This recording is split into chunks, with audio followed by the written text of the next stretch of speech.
जय हिंद जय भारत दोस्तों, welcome to our channel genius of commerce. Guys, class 12 के अकाउंटिंग में जो हमने प्रैक्टिकल क्वेश्चन की सीरीज स्टार्ट की है उसमें हम अब तक क्वेश्चन नंबर 25 तक कर चुके हैं with the help of concept number 5 and 6 company accounts issue of share chapter number 7 D की गोल बुक।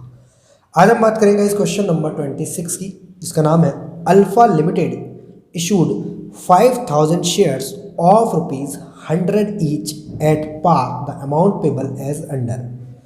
अल्फा लिमिटेड ने 5000 शेयर इशू करे हैं 100 रुपये वाले। जो रेलेवेंट इन्फॉर्मेशन है, मतलब हमें सारा काम करना है in the books of Alpha limited, क्योंकि जनरल एंट्रीज पास करनी है।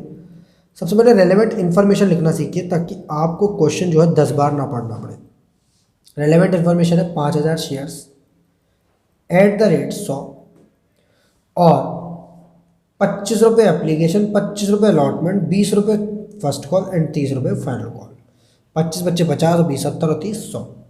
The company did not make final call, मतलब दो एंट्री जो आपकी share final call account debit to share capital और share bank account debit to share final call है, वो आपको नहीं बनानी है क्योंकि कंपनी ने वो कॉल मांगी नहीं है। मतलब as per information the called up capital of the company is up to ₹70। 25 25 50 20 70 जिन बच्चों को कॉल्ड अप कैपिटल नहीं समझ में आती थी, सर क्या होती है यह बात समझ लें। ये कॉल्ड अप कैपिटल होती है जो यहाँ तक पैसे मांगे हैं कॉल्ड अप, और जो नहीं मांगे that is known as uncalled capital और रिजर्व कैपिटल। ना कंपनी ना मांगेंगे और ना शेयर होल्डर इस पर्टिकुलर अमाउंट को पे करेंगे। मतलब जो शेयर की वैल्यू में से अमाउंट निकलता है that is known as called up capital. Guys, बात समझ में आ रही है। X a holder of 100 share failed to pay allotment and first call money. X एक होल्डर है, शेयर होल्डर है 100 शेयर्स का, जिससे हमने अलॉटमेंट और फर्स्ट कॉल मनी तो मांगे बट उन्होंने पे नहीं किए। डायरेक्टर ने उसके फॉरफिट कर लिए shares as per concept number 5 and immediately reissued the forfeited share at 6500 at as per concept number 6। तो दोनों कॉन्सेप्ट यहाँ पर लगेंगे, यहाँ से लेकर यहाँ तक क्वेश्चन सेम है। कहाँ कॉल्स इन एरियर आएगा, कहाँ नहीं आएगा, ये सारी बातें आपको पता होनी चाहिए। तो गाइस, बात समझाते हैं और आगे की बात करते हैं किस तरीके से क्वेश्चन करना है। सबसे पहले डेट, पर्टिकुलर्स, एलएफ, अमाउंट और amount.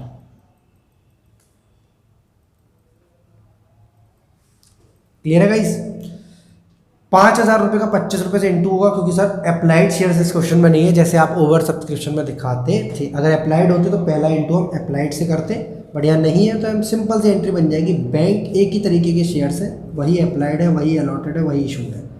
Bank account debit to share application account 5000 into 25 तो 5000 दूनी 10,000, 12,500, 1,25,000 रुपये आएगा आपका bank account debit to share application account. Be share application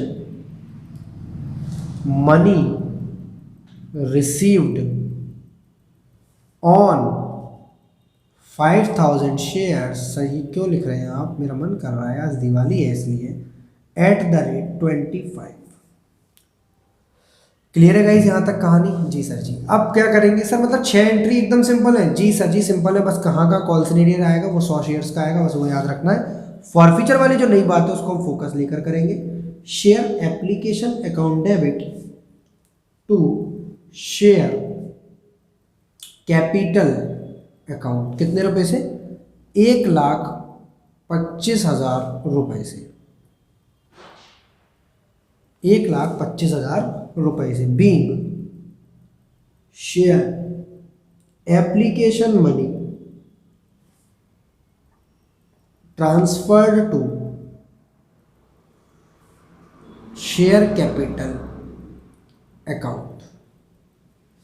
being share application money transferred to share capital account. Guys, यहाँ तक बात समझ में आ रही है इजीली? जी सर जी, यहाँ तक सब कुछ इजीली समझ में आ रहा है। नेक्स्ट बात करते हैं हम शेयर अलॉटमेंट वाली एंट्री की। शेयर अलॉटमेंट डेबिट होगा वहाँ पर और शेयर कैपिटल होगा यहाँ पर credit. Share allotment account debit to share capital account ये किस चीज़ की एंट्री होती थी? ये एंट्री होती थी आपकी ड्यू की। 25 रुपये से ड्यू करना है आपको अगेन 5000 शेयर्स का। सर ये 100 शेयर तो पैसे दे ही नहीं पा रहा है अलॉटमेंट के, क्या ये माइनस नहीं होगा? जी सर जी, यहाँ पर कुछ भी नहीं होगा। तो मैंने आपको एक बात समझा रखी है, ड्यू की एंट्री पर ना तो कॉल्स इन एरियर का मतलब है होगा, ना कॉल्स इन एडवांस का मतलब होगा, और ना ही मतलब होगा एक्सेस मनी का। यहाँ कोई छेड़छाड़ नहीं की जाएगी। बस जितने शेयर पब्लिक ने अप्लाइड कर रखे हैं या इशूड कर रखे हैं कंपनी ने, उससे मतलब होगा। वो आपको सारी बातें कॉन्सेप्ट 1, 2 और 3 के मदद से पढ़ा चुके हैं पहले ही। 5000 इंटू 25 यहाँ बड़ी सिंपल एंट्री आ जाएगी 1,25,000 रुपीज़। बहुत आसानी से यहाँ लिखना है, being share allotment money due on 5000 shares 1,25,000 रुपये। नेक्स्ट एंट्री करेंगे बैंक अकाउंट डेबिट। आप अगर चाहें तो कॉल्स इन एरियर यूज कर सकते हैं जैसा आईएससी की बुक करती है, और चाहे तो आप डायरेक्ट लिख सकते हैं 100 शेयर इंटू 25,100 रुपया माइनस करके। मतलब सर हमें बताइए ना आप क्या कहना चाह रहे हैं। मैं आपको जो बात बताऊंगा वो बहुत स्ट्रांग वाली बात है, यहाँ पर आपको बहुत समझना जरूरी है। आप एक बात समझो, आपके पास पैसा कितना आया सर, आप उसी वाले तरीके से एक बार बता दो ना, share allotment money due less not received. Less not received में 100 शेयर का 25 रुपया नहीं आएगा, दैट इज 2500 रुपया। तो आपके पास आएगा 1,22,500 रुपया। आपके पास आएगा 122,500। तो बैंक अकाउंट डेबिट कितने रुपए से होगा? 122,500। अब डायरेक्ट कर दिया करते थे bank account debit to share allotment, जो पैसे नहीं दे पाता था। पर आप चाहते हैं कि यहाँ पर कॉल्स इन एरियर भी डेबिट हो, जो कि जनरली बुक नहीं करती है सीबीएसई में, बट आईएससी वाली बुक करती है। भाई opening calls in arrear and calls in advance account याद है आपको? सर ऐसे कर सकते हैं, गलत नहीं होगा जी, बिल्कुल गलत नहीं होगा। इसका एक फायदा मिलेगा आपको। फायदा कहाँ मिलेगा बताऊंगा मैं आपको। Being share allotment money received on 4900 shares. ये क्या मतलब हुआ?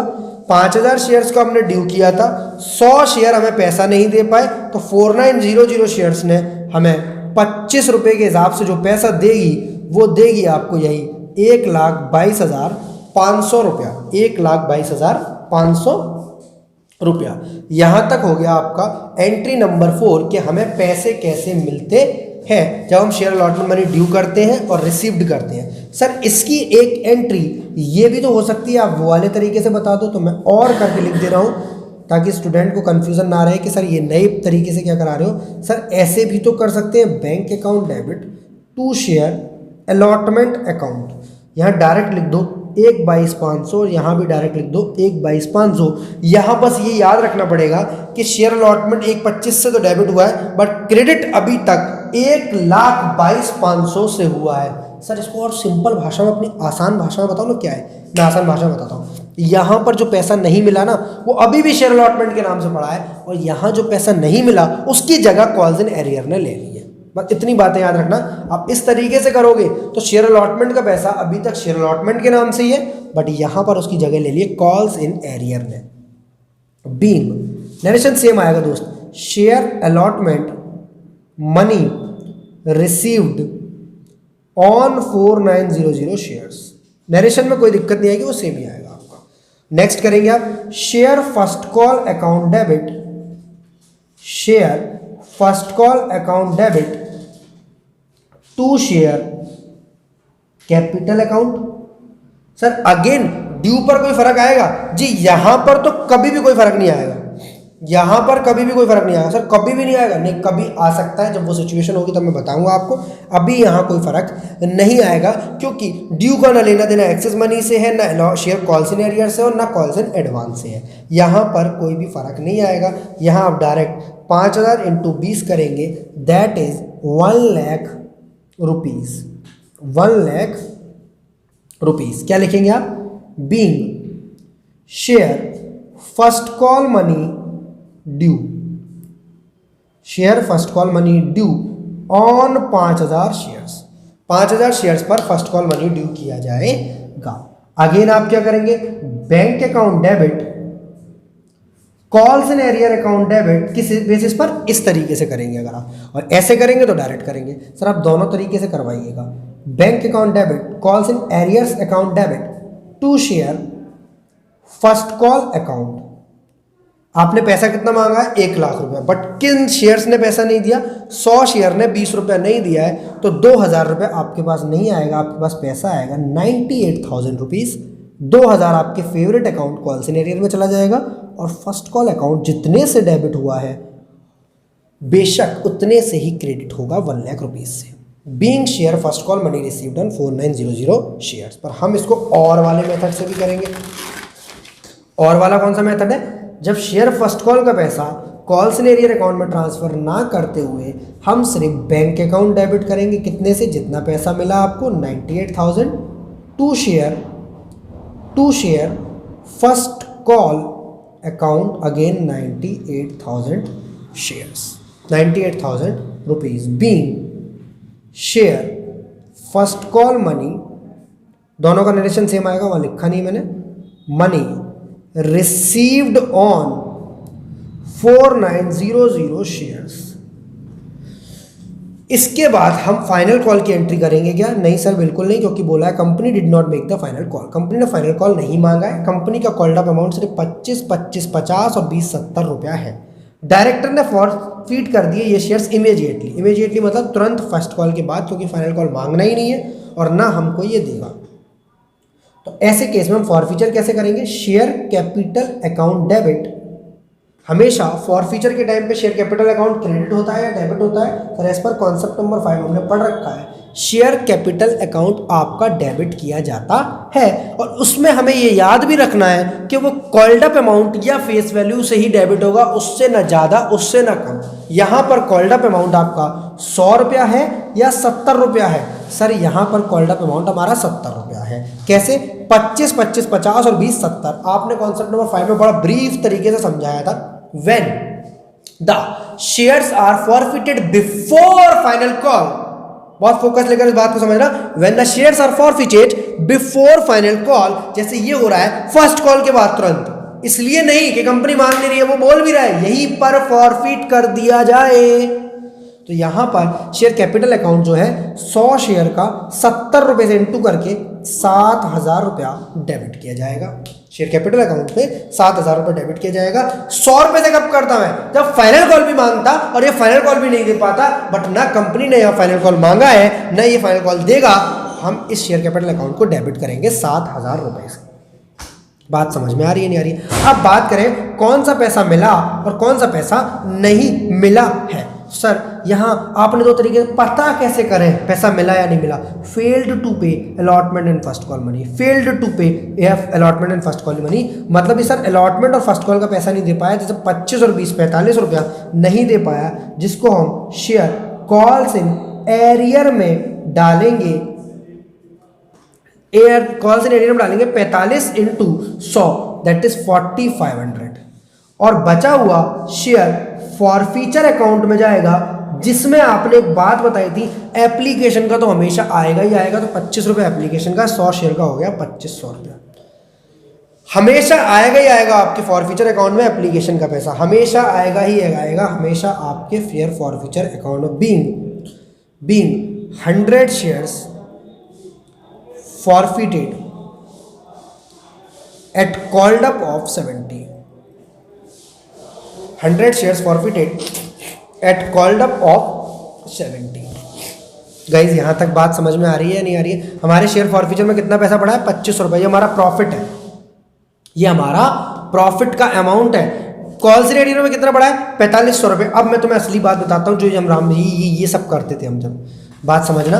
आपने बेटा यहाँ कॉल्स इन एरियर कितने से डेबिट किया है, 2500 से। आपने यहाँ बेटा कॉल्स इन एरियर कितने से डेबिट किया है, 2000 से। टोटल कॉल्स इन एरियर कितना हो गया आपका, 4500 रुपया, जो ऑटोमेटिकली आपका यहाँ फॉरफीचर के टाइम पर क्रेडिट हो जाता है। मतलब सर अगर हम ये इस तरीके से करेंगे तो ये कॉल्स इन एरियर तो गलती हो जाएगी हमसे। अगर हम उस तरीके से करेंगे तो और वाला मेथड करोगे, कुछ बदलाव नहीं आएगा अमाउंट में, सिर्फ बातों में और नाम में बदलाव आएगा। जिन बच्चों को ऐसे समझना है ऐसे समझ लो, इनको यहाँ तक समझ लिया है कोई दिक्कत नहीं, वीडियो पॉज करो, स्किप कर दो आगे का पार्ट। जो इस वाला मेथड को फॉलो ना करके ये वाला मेथड फॉलो करना चाहते हैं उनके लिए कहानी हो चुकी है। शेयर कैपिटल अकाउंट डेबिट 7,000 रुपये से। एक बार दोबारा समझ ले कैसे। When the shares are forfeited before the final call, first call के तुरंत बाद फॉरफिट कर दिया गया तो एप्लीकेशन अलॉटमेंट और फर्स्ट कॉल तक का अमाउंट हमारा कॉल्ड अप अमाउंट कहलाता है, और इस कॉल्ड अप अमाउंट को हम शेयर कैपिटल अकाउंट में डेबिट कर देते हैं। सर यहाँ तक तो बड़े प्यार से बात समझ में आ रही है। उसके बाद हम दो चीजें हैं, कॉल्ड अप अमाउंट क्या मांगा, क्या मिला और क्या नहीं मिला। तो हमें पता है क्या नहीं मिला, अलॉटमेंट नहीं मिला और फर्स्ट कॉल नहीं मिला, तो हम उसका इनटू कर देंगे और यहाँ पर जोड़ देंगे। बट अगर हम और वाला मेथड फॉलो करेंगे तो हमें एक अकाउंट क्रेडिट करना पड़ेगा, शेयर अलॉटमेंट अकाउंट। कितने रुपए से पता है, 100 शेयर इंटू 25 रुपए से 2500 रुपये। 2 शेयर फर्स्ट कॉल अकाउंट 2000 रुपये से, और 2 शेयर फॉरफीचर। सर इसको एप्लीकेशन नहीं लिखोगे, नहीं नहीं नहीं, जो पैसा मिल गया है वो हमेशा और हमेशा फॉरफीचर अकाउंट में ही आएगा। मतलब सर ये सिर्फ जो कॉल सिनेरियर वहां पर हमने डेबिट किया था वो यहाँ क्रेडिट कर दिया गया, और यहाँ पर डेबिट नहीं किया था तो यहाँ अपने नाम से आया। मैंने पहले ही ये बात बोली थी, वहां पर अलॉटमेंट और फर्स्ट कॉल का नाम किसने हरण कर लिया था, किसने नाम ले लिया था अपने ऊपर, कॉल सिनेरियर ने। जैसे होता है ना कभी कभी अच्छी दोस्ती में काम हमारे दोस्त ने किया हो कुछ गलत और हम ले लेते, हाँ हमसे हो गया था ये। ज़्यादा अच्छी दोस्ती जब होती है तभी बोल रहा हूँ ऐसा। तो उसी तरीके से यहाँ सारे काम अपने ऊपर कॉल सिनेरियर ले रहा था, मेरी गलती थी। Being 100 shares forfeited at called up of 70, 70 रुपए के कॉल्ड अप पर 100 शेयर्स फॉरफिट कर दिए जाते हैं। Then bank account debit. Sir ये क्या कॉन्सेप्ट नंबर 6 आ गया जी, कॉन्सेप्ट नंबर 6 आ गया। कौन सा वाला कॉन्सेप्ट है ये, कौन सा वाला कॉन्सेप्ट है सर, ये कॉन्सेप्ट नंबर 6 है। एंड इमीडिएटली री issued the forfeited share at 6500 रुपये में।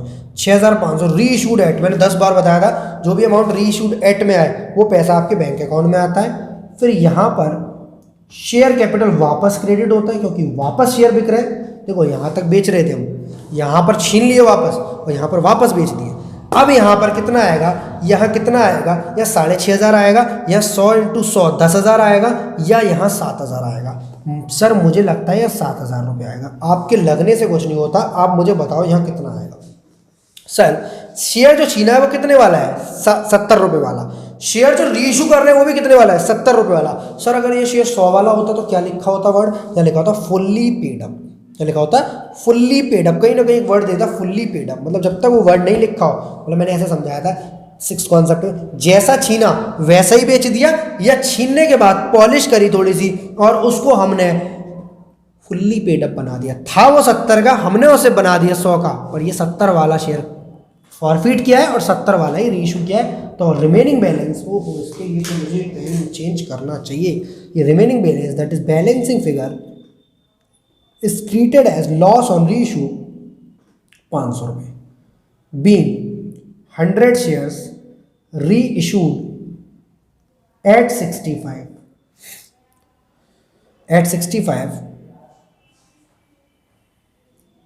रुपीज़ पर शेयर, ऐसे कर लो। 65 रुपये का बेचा हमने एक शेयर, क्योंकि 100 शेयर बेचे हैं 6500 रुपये के, तो एक शेयर की कीमत है 6500। अब क्या करते हैं, क्योंकि सारे के सारे शेयर री इशू हो गए तो हम क्रेडिट बैलेंस ऑफ फॉरफीचर में से debit balance of forfeiture direct minus कर देंगे। अगर कम शेयर होते तो हम पहले प्रोपोर्शनेट निकालते हैं, या डायरेक्ट 2500 में से 500 गए 2000 रुपये हम डाल देंगे। शेयर फॉरफीचर अकाउंट डेबिट, यहाँ आते आते राइटिंग मेरी गंदी हो जाती है, to capital reserve account. Share forfeiture account debit to capital reserve account 2000। Being share forfeiture account debit to capital reserve account. Being balance of share forfeiture transferred to capital reserve.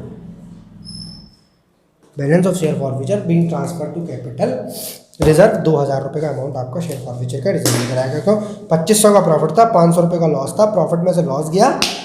Balance is to be transfer to capital reserve, जिसके लिए आपको बहुत ज़्यादा अच्छे से सीखना पड़ेगा। बस यही टॉपिक है जो पूरा अब आपके लास्ट टू लास्ट क्वेश्चन तक चलेगा, थोड़े थोड़े मॉडिफिकेशंस के साथ। इसी टाइप के क्वेश्चन आने वाले टाइम पर 8 मार्क्स के आएंगे। आने वाला टाइम मतलब थोड़ी थोड़ी देर में। अब क्वेश्चन में जनरल एंट्रीज के साथ साथ हमें थोड़ी सी बातें करने, शेयर कैपिटल में ये सारी चीज़ें कैसे शो होंगी, तो 2 मिनट और लगने हमें बस। अल्फा लिमिटेड की बैलेंस शीट बनानी है, लिखना है हमें एक्सट्रैक्ट, क्योंकि पूरी बैलेंस शीट अब बना नहीं पाएंगे because all the information are not available here. Extract of balance sheet of Alpha Limited, particulars, यहाँ लिखेंगे नोट्स टू अकाउंट्स, यहाँ लिखेंगे अमाउंट और यहाँ भी लिखेंगे हम अमाउंट। किस तरीके से प्रेजेंट होगी सर? सबसे पहले आप हेडिंग डालिए, ब्लैक पेन हो यहाँ पर तो, इक्विटी एंड लायबिलिटीज। सबसे बड़ी हेडिंग होती है आपकी इक्विटी एंड लायबिलिटीज। उसके बाद आती है यहाँ पर शेयर होल्डर्स फंड्स, उसके अंदर आएगी शेयर कैपिटल और दूसरी आएगी आपकी reserves and surplus. Notes to account 1, notes to account 2 जिस तरीके से बनेंगे वैसे देख लिए जाएंगे। इसके अलावा आएगी यहाँ पर आपकी और तो कोई current liability non current liability है नहीं। यहाँ सीधे जाएंगे अब आप एसेट्स पर, सीधे जाएंगे एसेट्स पर। एसेट्स में आपकी नॉन करंट एसेट्स तो कोई है नहीं इस क्वेश्चन में। आप सीधे जाएंगे कहाँ पर? करंट एसेट्स पर। और करंट एसेट्स में आप अंदर लिखेंगे कैश एंड कैश इक्विवेलेंट, क्योंकि जो भी पैसा आपके पास आया that is cash and cash equivalent. ये नोट नंबर 1 में, नोट नंबर 2 में और ये नोट नंबर 3 में जाएगा। यहाँ तक कोई दिक्कत? सर यहाँ तक कोई भी कैसी भी दिक्कत नहीं है।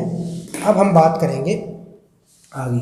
ये जो पार्ट आप बना रहे हैं that is notes to accounts, यहाँ अगेन पर्टिकुलर्स,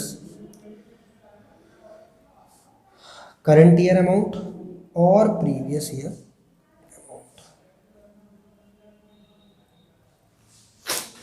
किस तरीके से काम करेंगे? सबसे पहले हम बात करेंगे शेयर कैपिटल। तो ऑथराइज्ड दी नहीं है क्वेश्चन में, सीधे के सीधे हमें दिए इशूड शेयर कैपिटल। तो note number 1 share capital, issued share capital. Issued share capital कितने शेयर्स हैं? 5000 शेयर ऑफ ₹100, यानी 5000, 50,000, 5000 शेयर्स एट द रेट 100। ये आएगी आपकी 5 लाख रुपए, क्योंकि पिछले साल की जानकारी है तो डैश कर देंगे। इसके बाद लिखेंगे यहाँ पर इंपॉर्टेंट चीज, subscribed and fully paid up नहीं होगा, यहाँ होगा but not fully paid up. Reason क्या है? हमने 100 के 100 शेयर नहीं मांगे, 100 के 100 पैसे नहीं मांगे, 100 के 100 रुपए नहीं मांगे, हमने सिर्फ 70 रुपये मांगे हैं। तो subscribed but not fully paid up capital, subscribe but not fully paid up capital. और इसको हम लिखेंगे 5000 शेयर्स एट द रेट 70 रुपये। ये आएगी आपकी 3.5 लाख रुपए की, हमारे किसी काम की नहीं है। Subscribe but not fully. फिर आएगा आपका रिजर्व्स एंड सरप्लस, जिसमें सिर्फ और सिर्फ किसका बैलेंस आएगा? कैपिटल रिजर्व का। कितना आएगा दोस्त? अभी अभी हमने ट्रांसफ़र किया था, कितना गया? 2000 रुपये, क्योंकि यहाँ पर सिक्योरिटीज़ प्रीमियम है नहीं। अगर वो होता तो वो भी आ जाता। कैपिटल रिजर्व आएगा सिर्फ 2000 रुपये से। और उसके बाद लास्ट आएगा आपका कैश एंड कैश इक्विवेलेंट्स, जिसमें आपको लिखना है कैश एट बैंक, जो भी वो अक्सर 3,52,000 ही आएगा। शेयर कैपिटल में आप कितना लिखेंगे? 3,50,000। सर इशूड नहीं लिखेंगे? नहीं बेटा, वो जब क्रेडिट ही नहीं हुआ अभी तक। देखो 3,50,000 चेक कराऊँ आपको, देखो 1,25, ठीक है, फिर 1,25, 2,50, फिर ये रहा 1 लाख, 3,50,000 रुपये शेयर कैपिटल क्रेडिट हुआ, वही आएगा। रिजर्व्स एंड सरप्लस में आएगा आपका 2,000 रुपया, तो ये आ जाएगा 3,52,000 रुपया। और यही पैसा आप डाल देंगे कैश में, 3,52,000 रुपया यही डाल देंगे आप यहाँ पर 3,52,000। एक बार चेक कर लें हमारा कैश बैलेंस सही है, यानी कैश बुक बना के देख लेना, चाहो तो देख लेना। 1,25 और 1,22,500 कितना हो गया? 1,25 और 1,22,500 में यहाँ शॉर्टकट में लिखता जा रहा हूँ, 1,25 और 1,22,500, ठीक है। कैश बुक नहीं बना रहा हूँ मैं। और इसके बाद 98,000, ठीक है, जहाँ जहाँ बैंक आया, बस जहाँ जहाँ बैंक आया, ये रहा, ये रहा, ये फिर दोबारा मत जोड़ देना, और है ये करो या ये करो, ठीक है, कैश का बैलेंस नहीं बदलेगा। 98,000 ये भी नहीं, एक बार हो गया है। फिर आपका सीधे के सीधे आएगा 6,500, ठीक है। एक 98 500 तो एंड में, 500 ये रहा 0, 98 से 1,04,000, 1,04,000, 1,04,000, 24, 33, 24, 30,000, 3,50,000, 3,52,000। एक बार और चेकआउट कर लेना, अगर कहीं गलती होती है तो हम लोग साथ हैं। जय हिंद, जय भारत। क्वेश्चन नंबर 26 आपका कंप्लीट हो गया। मिलते हैं नए क्वेश्चन में, नए कॉन्सेप्ट्स और नए प्रैक्टिकल क्वेश्चंस के साथ। तब तक के लिए stay safe, stay happy, have a prosperous Diwali to you all.